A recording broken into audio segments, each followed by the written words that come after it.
పెరుగు భారతీయ వంటకాలలో విడదీయరాని భాగం. స్ట్రెంగ్త్ అనే మాటకు వస్తే పెరుగును సర్వశ్రేష్టమైన ఫుడ్స్లలో చెప్తారు. అయితే 90% పైగా ప్రజలు పెరుగును తప్పుడు పద్ధతిలో తింటూ ఉంటారు.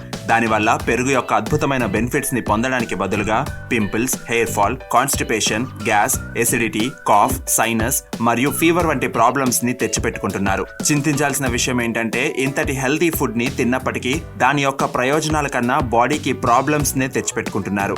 అందుచేతే మీరు తెలుసుకోవాలనుకుంటున్నారా పెరుగును తినే అసలైన పద్ధతి గురించి? అయితే చూస్తూనే ఉండండి ఈ వీడియోని. Hello friends, welcome to fit tuber Telugu. పెరుగులో గుడ్ బ్యాక్టీరియా ఉంటుంది, అవి డైజెషన్ లో హెల్ప్ చేస్తాయి. కానీ రోజు పెరుగు తింటున్నప్పటికీ చాలా మందికి డైజెషన్ ప్రాబ్లమ్స్ తగ్గవు. దాంతో తప్పనిసరి పరిస్థితులలో సో కాల్డ్ ప్రోబయోటిక్ సప్లిమెంట్స్ తీసుకోవాల్సి వస్తుంది. ఫ్రెండ్స్, పెరుగు ఒక యానిమల్ ప్రోడక్ట్, ఇంకా దీనిలో లైవ్ బ్యాక్టీరియా ఉంటుంది. అందుకే చాలా శ్రద్ధ పెట్టాలి దీన్ని తింటున్నప్పుడు. మీరు షాక్ అవుతారు ఆయుర్వేద గ్రంథాలలో ఎంత శ్రద్ధగా పెరుగును తినాలో తెలుసుకుంటే. ఇంకా ఇప్పుడు చాలా మందికి ఇది తెలియదు కూడా. ఈ వీడియోలో నేను మీతో షేర్ చేస్తాను 7 రీజన్స్ మీరు పెరుగును తప్పుగా తింటున్నవి మరియు వాటిని ఎలా ఫిక్స్ చేసుకోవాలో.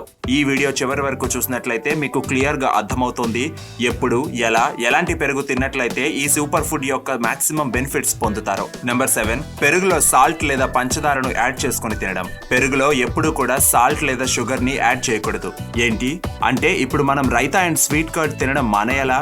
అరే లేదు, తినొచ్చు. పెరుగును ఈ 2 విధాలుగా కూడా తినొచ్చు, కానీ ఇందులో టేబుల్ సాల్ట్ గానీ టేబుల్ షుగర్ ని కానీ యాడ్ చేయకండి. యాక్చువల్లీ రెండింటిని కెమికల్లీ రిఫైన్ చేస్తారు. దీనివల్ల పెరుగులోని ప్రోబయోటిక్ బ్యాక్టీరియా మరియు న్యూట్రిషన్ రెండూ తగ్గిపోతాయి. ఒకవేళ మీరు పెరుగులో టేబుల్ సాల్ట్ లేదా టేబుల్ షుగర్ యాడ్ చేస్తే ఇది కేవలం మీ కడుపులో పడుతుంది అంతే, ఏ ప్రయోజనం ఉండదు. అయితే ఏం చేయాలి? చాలా సింపుల్. మీరు టేబుల్ సాల్ట్ ని సైంధవ లవణం లేదా నల్ల ఉప్పుతో రీప్లేస్ చేయండి, పంచదారను మిశ్రీతో రీప్లేస్ చేయండి. దీనివల్ల టేస్ట్ పెరగడమే కాదు, పెరుగు యొక్క పోషక తత్వాలు కూడా తగ్గవు. కానీ ఎలాంటి పెరుగు మంచిది? స్వీట్ లేదా సేవరీ?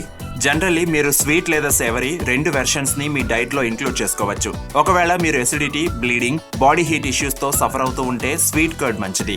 ఒకవేళ మీరు గ్యాస్, బాడీ పెయిన్స్ వంటి వాటితో ఇబ్బంది పడుతూ ఉంటే సేవరీ బెటర్. నెంబర్ 6, పెరుగుని రాత్రుళ్ళు తినడం. పెరుగు మన ఆహారంలో ఎంతలా కలిసిపోయిందంటే దీన్ని మనం ఎప్పుడైనా తినేస్తాం. ఇది డెఫినెట్ గా మేలు చేస్తుందని. ఇది నిజం కాదు. నేను చూసాను, సౌత్ ఇండియాలో చాలా కామన్. అక్కడ ఇంచుమించు ప్రతి మీల్, అది లంచ్ అయినా డిన్నర్ అయినా కర్డ్ రైస్ తో ఎండ్ చేస్తారు. మహర్షి వాగ్భట్ ప్రకారం పెరుగును ఎప్పుడు కూడా సూర్యాస్తమయం తర్వాత తినకూడదు. ఆయుర్వేదం అంటుంది సూర్యాస్తమయంలో బాడీ యొక్క టెంపరేచర్ న్యాచురల్లీ తగ్గిపోతుందని. ఒకవేళ రాత్రులు తింటే కాఫ్ పెరుగుతుంది, ఎందుకంటే పెరుగు కాఫ్ ని కలిగిస్తుంది కాబట్టి. ఇది రాత్రులు తింటే నాడులను బ్లాకేజ్ చేసే ఛాన్సెస్ కూడా ఎక్కువగా ఉన్నాయి. జలుబు, దగ్గు, సైనస్, ఫీవర్ వంటివి బ్లాకేజ్ యొక్క కొన్ని సిమ్టమ్స్ కావచ్చు. ఒకవేళ మీకు రాత్రి పెరుగు లాంటిది తినాలనిపించినప్పుడు మీరు మజ్జిగ తాగొచ్చు. ఎస్, మజ్జిగ పెరుగు నుండి తయారవుతుంది, కానీ దీని ప్రాపర్టీస్ డిఫరెంట్. ఇందులో కొద్దిగా నల్ల మిరియాలు మరియు సైంధవ లవణం యాడ్ చేసుకుంటే ఇది రాత్రిళ్ళు పెరుగుకు బెస్ట్ రీప్లేస్మెంట్ గా ఉంటుంది. నంబర్ 5, పెరుగును రాంగ్ కాంబినేషన్స్ లో తినడం. పెరుగులో లైవ్ బ్యాక్టీరియా ఉండడం చేత దీన్ని వేరే ఫుడ్స్ తో కంబైన్ చేసేటప్పుడు చాలా శ్రద్ధ వహించాలి. ఎందుకంటే ఒకవేళ పొరపాటున కాంబినేషన్ రివర్స్ అయితే బాడీలో టాక్సిన్స్ క్రియేట్ అవుతాయి. 2 ఇలాంటి కాంబినేషన్సే క్యూకంబర్ రైతా అండ్ బూందీ రైతా. అరే, ఇవైతే నా ఫేవరెట్. కీరా మరియు పెరుగు యొక్క కాంబినేషన్ ఒక విరుద్ధమైనది. వీటిని కంబైన్ చేసి తినడం వల్ల బాడీలో అమా క్రియేట్ అవుతాయి. దానివల్ల స్కిన్ ప్రాబ్లమ్స్ నుండి ఫీవర్ కూడా రావచ్చు. బూందీ నూనె లేదా ఘీలో డీప్ ఫ్రై చేస్తారు, సో పెరుగుకు విరుద్ధం. దీనివల్ల బాడీలో కొవ్వు పెరుగుతుంది. ఓకే, పరేషాన్ అవ్వకండి. క్యూకంబర్ రైతాని సొరకాయ రైతాతో రీప్లేస్ చేసుకోవచ్చు. ఇది ఎంతో టేస్టీగా ఉంటుంది, ఈజీగా డైజెస్ట్ అవుతుంది, ఇంకా పౌష్టికం కూడా. పెరుగును ఎప్పుడు కూడా పాలతో మిక్స్ చేయకండి. మీరు కొన్ని స్మూదీస్ రెసిపీస్ లో చూసే ఉంటారు, అక్కడ పెరుగును పాలతో మిక్స్ చేస్తారు. లేదా అప్పుడప్పుడు మనం కూడా పెరుగులోని వెన్నను తీయడానికి పాలను యాడ్ చేస్తాం. రెండూ కూడా సేఫ్ కాదు. న్యూట్రిషన్ ని మర్చిపోండి, దీనివల్ల జబ్బులు కూడా రావచ్చు. ఇవి మరికొన్ని రాంగ్ కాంబినేషన్స్, మీరు ఖచ్చితంగా అవాయిడ్ చేయాల్సినవి. నెంబర్ 4, పెరుగును స్కిన్ ప్రాబ్లమ్స్ ఉన్నప్పుడు తినడం. మీకు ఎక్కువగా పింపుల్స్ వస్తాయా? ఒక రీజన్ మేబీ ప్రతిరోజు పెరుగు తినడం అవ్వచ్చు. మీకు పింపుల్స్ మరియు దురదలుగా ఉంటే పెరుగును తినడం తగ్గించండి. ఇంకా చెప్పాలంటే ఇలాంటి కండిషన్స్ లో పెరుగును అవాయిడ్ చేస్తే బెటర్. 90% పైగా స్కిన్ ప్రాబ్లమ్స్ బాడీలో హీట్ పెరిగిపోవడం వల్ల అవ్వచ్చు. గడ్డ పెరుగు లేదా పుల్లటి పెరుగు వంటివి ఇంకా వేడిని పెంచుతాయి, సో వీటి వల్ల ప్రాబ్లమ్స్ కూడా పెరగవచ్చు. అందుచేతే మీరు స్కిన్ ప్రాబ్లమ్స్ తో ఆల్రెడీ బాధపడుతూ ఉంటే అట్లీస్ట్ కొన్ని రోజులు పెరుగును అవాయిడ్ చేయండి. తినాలనిపిస్తే ఫ్రెష్ పెరుగును తినండి, అది న్యాచురల్లీ స్వీట్ గా ఉంటుంది. దాన్ని కూడా స్పూన్ తో బాగా మిక్స్ చేస్తే ఇంకా స్వీట్ గా తయారవుతుంది. కేళ్ల నొప్పులు ఉన్నప్పుడు కూడా పెరుగును తినకండి. తినాలనిపించినప్పుడు కొద్దిగా సొంఠిని యాడ్ చేసుకోండి. నెంబర్ 3, పెరుగును వేడి చేసి తినడం. ఈ రోజుల్లో పెరుగు హెల్దీ అని వంటల్లోనూ మ్యారినేషన్స్ లోనూ యూజ్ చేసుకుంటున్నాం. ఇలా అస్సలు చేయకూడదు. పెరుగులో కూరగాయలు వేయడం వల్ల గ్రేవీ బాగున్నప్పటికీ బాడీకి డ్యామేజింగ్. ఫస్ట్లీ, పెరుగును వేడి చేసిన వెంటనే బ్యాక్టీరియా చనిపోయి న్యూట్రిషన్ తగ్గిపోతుంది. దీని యొక్క వేడి చేసే గుణం ఇంకా పెరిగిపోతుంది, డైజెషన్ కూడా కష్టమవుతుంది. ఇంకా దీని కెమికల్ బాండ్స్ బ్రేక్ అయ్యి అలాంటి ఫుడ్ వల్ల ఎలర్జీస్ రావచ్చు. మ్యారినేషన్ మరియు వంటల్లో మిగిలిన హెల్తీ ఆల్టర్నేటివ్స్ యూజ్ చేసుకోవచ్చు. నెంబర్ 2, పెరుగును ప్రోబయాటిక్ లాగా తినకపోవడం. పెరుగులో లాక్టోబాసిల్లస్ అనే బ్యాక్టీరియా ఉన్నప్పటికీ చాలా మంది ఈ so called probiotics and supplements పై డిపెండ్ అవుతారు. ఇది మార్కెటింగ్ గిమ్మిక్ మాత్రమే. ఇందులో వేసిన అధిక చక్కెర వలన డైజెషన్ గురించి మర్చిపోండి, రివర్స్ లో వెయిట్ పెరుగుతారు. ఇలా ఎందుకంటే ఈ కంపెనీస్ మీరు పెరుగునే కరెక్ట్ పద్ధతిలో తిన్నట్లయితే ఇంతకన్నా బెటర్ ప్రోబయాటిక్ సప్లిమెంట్ ఏది ఉండదని తెలియకూడదని.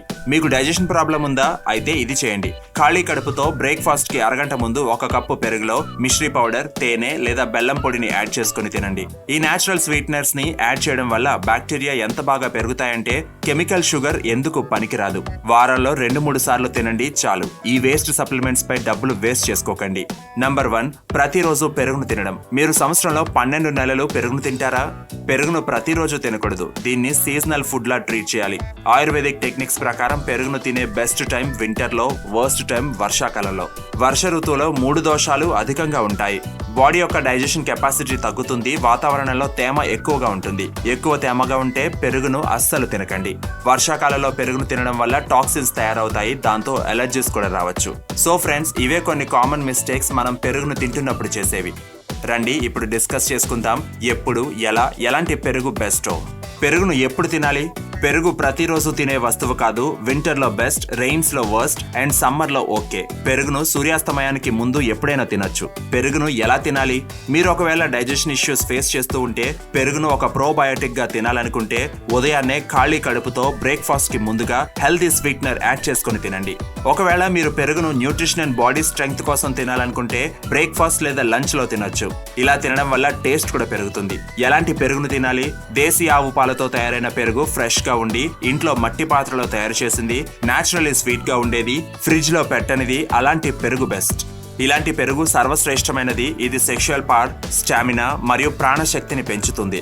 ఇంకా ఎంతో ఈజీ తయారు చేయడం. గోరువెచ్చటి పాలల్లో కొద్దిగా పుల్లటి పెరుగును యాడ్ చేసి బాగా మిక్స్ చేసుకుని మూత పెట్టి ఉంచండి. అంతే, కొన్ని గంటల్లోనే పెరుగు తయారవుతుంది. ఇంకా పెరుగు పైన వచ్చే వాటర్ ని అస్సలు పడేయకండి, దాన్ని మిక్స్ చేసుకోండి. దీంతో శరీరంలోని నాడులు అన్బ్లాక్ అవుతాయి.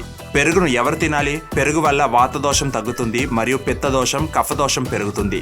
అందుకే ఎవరైతే వెయిట్ ని పెంచుకోవాలనుకుంటున్నారో వాళ్లకు పెరుగు ఔషధం వంటిది.